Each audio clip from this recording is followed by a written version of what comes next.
یہ چینل کسی بھی غیر قانونی کام کو فروغ یا حوصلہ افزائی نہیں کرتا۔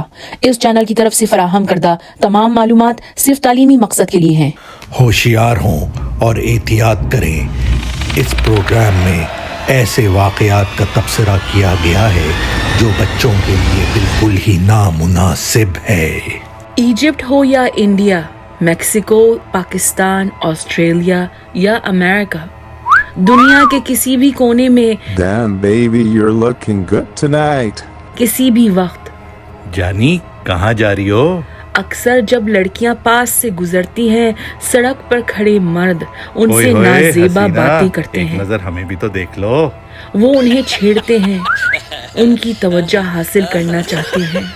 گلیوں میں کسی لڑکی کو خوبصورت کہنا اس کی تعریف کرنا نہیں ہے، یہ ہراساں ہے۔ اپنا نمبر تو دیتی جاؤ۔ اور ایک بہت بڑا سماجی مسئلہ، آج کا سچا واقعہ ایک ایسے بزدلانہ قتل کے بارے میں ہے جو آپ کو صرف حیران ہی نہیں، افسردہ بھی کر دے گا، یہ سوچ کر کہ آخر انسانیت کہاں جا رہی ہے۔ یہ ہے روتھ جارج کی کہانی۔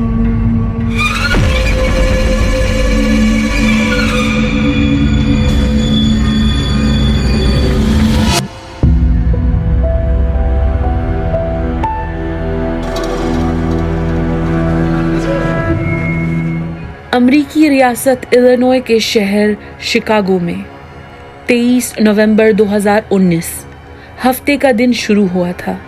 19 سالہ روتھ جارج نے چند گھنٹوں پہلے ایک پروگرام میں شرکت کی تھی اور اسے ہفتے کی صبح گھر پہنچ جانا چاہیے تھا۔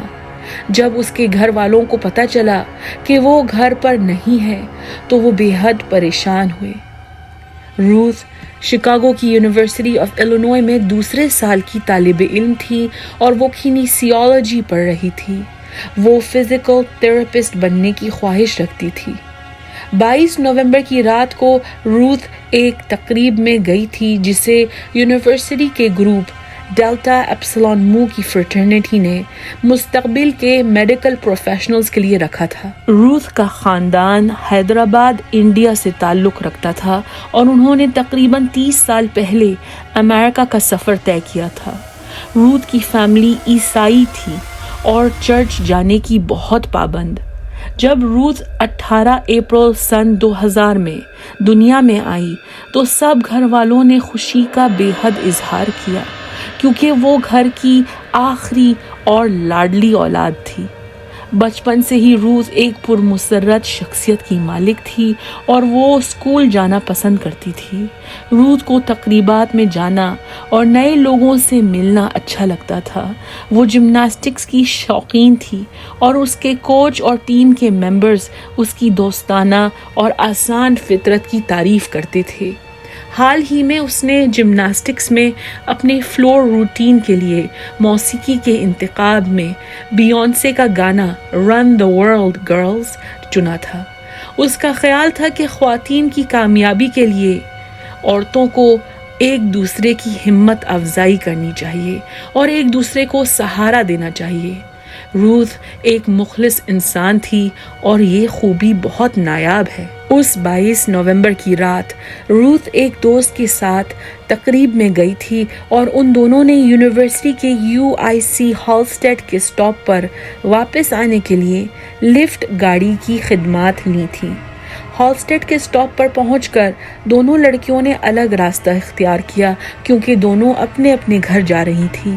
روتھ کی سہیلی یونیورسٹی کے کیمپس میں ڈورم کے کرائے کے کمرے میں رہتی تھی اور وہ اپنی بلڈنگ کے رخ نکل پڑی۔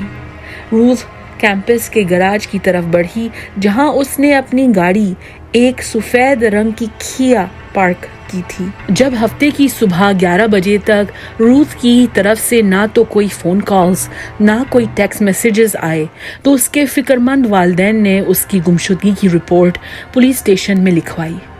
روتھ کی بہنیں اور دوستیں جانتی تھی کہ روتھ کے آئی فون میں فائنڈ مائی آئی فون کی ایپ چالو تھی اور انہوں نے اس کے فون کا سراغ لگایا۔ فائنڈ مائی آئی فون کے ذریعے معلوم ہوا کہ روتھ کے فون کے سگنلز یونیورسٹی کے گراج سے آ رہے تھے۔ وہ لڑکیاں فوراً پارکنگ گراج گئیں اور انہوں نے دیکھا کہ روت کی گاڑی ابھی تک وہیں کھڑی تھی۔ جیسے ہی روت کی بہنیں گاڑی کے قریب آئیں تو ان کی چیخیں نکل گئیں۔ روت گاڑی کی پچھلی سیٹ پر منہ کے بل گری ہوئی تھی۔ گاڑی لاک نہیں تھی تو لڑکیوں نے دروازہ کھولا اور روت کو جھنجھوڑ کر جگانے کی کوشش کی۔ روت کا جسم ٹھنڈا پڑا تھا اور وہ سانس نہیں لے رہی تھی۔ اس کے کچھ کپڑے اترے ہوئے تھے، اس کی پتلون نیچے کھینچی گئی تھی اور اس کے سپینکس انڈر ویئر پھٹے ہوئے تھے۔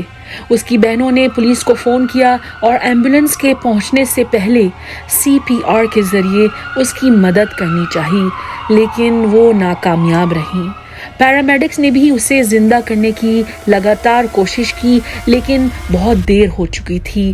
روت کو جائے واقعے پر مردہ قرار دیا گیا۔ منٹوں میں فورینزک ٹیم اور پولیس ڈیٹیکٹیوز نے پورے گراج کو گھیرے میں لے لیا۔ روت کی گاڑی اور پارکنگ گراج کے ہر کونے کا غور سے جائزہ لیا گیا۔ گاڑی کے آس پاس ڈیٹیکٹیوز کو روت کے جوتوں کے گھسیٹنے کی نشانات ملے۔ یہ جلد واضح ہوا کہ اس جگہ کسی کا جھگڑا ہوا تھا۔ روت کی موت گلا گھونٹنے کی وجہ سے وارد ہوئی تھی۔ اس کے ساتھ جنسی زیادتی کی گئی تھی۔ گاڑی کی سیٹ کے نیچے ایک کونڈم اور اس کے اندر سیمن ملا۔ ڈیٹیکٹیوز نے علاقے سے تمام CCTV فوٹیج حاصل کیے۔ چند کیمروں نے روت اور اس کی دوست کو الگ الگ راستے جاتے ہوئے دکھایا، جیسے کہ اس کی دوست نے بتایا تھا۔ کیمپس کی عمارت کے اندر سے ویڈیو میں ایک آدمی کو چلتے ہوئے دکھایا گیا اور دوسرے کیمروں میں وہ ہالسٹیڈ نامی سڑک پر چلتے ہوئے نظر آیا۔ کیمپس کی پولیس نے یونیورسٹی کے کیمروں سے ویڈیو فوٹیج کا جائزہ لیا۔ انہوں نے ایک خوفناک انکشاف کیا۔ جیسے جیسے روت سڑک کے کنارے گراج کی طرف چل رہی تھی، وہ آدمی روت کے پیچھے پیچھے چلتے ہوئے دکھائی دیا۔ رات کے 1:34 بج رہے تھے۔ جب روت گراج میں داخل ہوئی تو وہ آدمی 47 سیکنڈز بعد اسی گراج میں جاتے ہوئے نظر آیا۔ روت اور اجنبی آدمی کو پارکنگ گراج میں داخل ہوئے 35 منٹ گزرے تھے کہ وہ شخص دوبارہ CCTV فوٹیج پر پکڑا گیا۔ آدمی اکیلے پارکنگ گراج سے نکلتے ہوئے اور پھر یونیورسٹی کیمپس سے بھاگتے ہوئے نظر آیا۔ پولیس نے شکاگو ٹرانزٹ اتھارٹی کی ٹرینز اور بسز کی CCTV فوٹیج پر سیکنڈز کا غور کیا تاکہ اس شخص کی روٹین جانچ سکیں، وہ کب ٹرین لیتا ہے، کب آتا جاتا ہے۔ ڈیٹیکٹیوز نے ٹرین کی بلو لائن اسٹیشن پر توجہ رکھی کیونکہ اس رات اجنبی نے وہی ٹرین لی تھی۔ ڈیٹیکٹیوز کا اندازہ بالکل صحیح نکلا۔ اگلے دن صبح کے 2 بجے پولیس نے مشتبہ شخص کو ٹرین سے نکلتے ہوئے دیکھا اور اسے فوراً گرفتار کر لیا۔ 26 سالہ ڈونلڈ تھرمن کو پوچھ گچھ کے لیے اسٹیشن لایا گیا۔ پولیس کا کہنا ہے کہ ڈونلڈ نے فوراً روت جارج کے ریپ اور قتل کا اعتراف کیا۔ CCTV فوٹیج میں اس نے جو مخصوص سفید رنگ کی جیکٹ پہنی تھی، ڈیٹیکٹیوز کو وہی جیکٹ ڈونلڈ کے گھر سے ملی۔ روت جارج کے قتل کا سن کر تمام یونیورسٹی کے اسٹوڈنٹس، پروفیسرز، ملازم اور آس پاس رہنے والے شہری بہت پریشان اور افسردہ تھے۔ جہاں کبھی وہ اپنے آپ کو محفوظ سمجھتے تھے، بلا جھجک راتوں کو دیر تک گھومتے تھے، اب وہ سب خوفزدہ اور محتاط رہنے لگے تھے۔ بے شمار لوگوں نے روت کی یاد میں گراج کے پاس پھول چھوڑے۔ روت کا پسندیدہ رنگ پیلا تھا۔ پیلی ریبنز کو درختوں کی ٹہنیوں پر باندھا گیا۔ کوک کاؤنٹی کے پروسیکیوٹنگ وکیلوں کا کہنا ہے کہ ڈونلڈ تھرمن نے اس رات روت کو UIC ہالسٹیڈ کے اسٹاپ پر دیکھ لیا تھا اور سوچا تھا کہ وہ بہت پیاری ہے، اس نے روت سے بات کرنی چاہی۔ روت نے اسے نظر انداز کر دیا تھا، جس وجہ سے ڈونلڈ کو بے حد غصہ آیا۔